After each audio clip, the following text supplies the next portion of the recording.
බෝසතාණන් වහන්සේට වැටහුණා. මහබෝසතාණන් වහන්සේ එකල දඹදිව විමුක්තිය පිණිස ප්‍රකට වී තිබූ සිරුරට දුක් දීමේ ක්‍රමවේදය පුරුදු කරන්නට පටන් ගත්තා.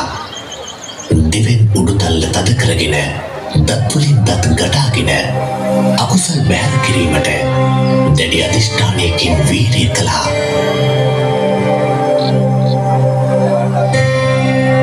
එවිට මුළු සිරුරින්ම දාඩිය කලාගෙන ගියා.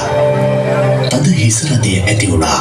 ඉන්පසුව මාරාන්තික දුක් ගෙන දෙන අප්‍රාණික ධානය වඩන්නට පටන් ගත්තා. පිළිවෙලින් නාසයෙන් කටින් කන්වලින් වාතය ඇතුළු වන පිටවන එකත් නතර කළා. සිරුරට අප්‍රමාණ දුක් දුන්නා. උන්වහන්සේ මහා වැස්සේ පවා අප්‍රමාණ වීරිය කළා.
බෝසතාණන් වහන්සේ ආහාර ගැනීම ක්‍රමයෙන් අඩු කළා.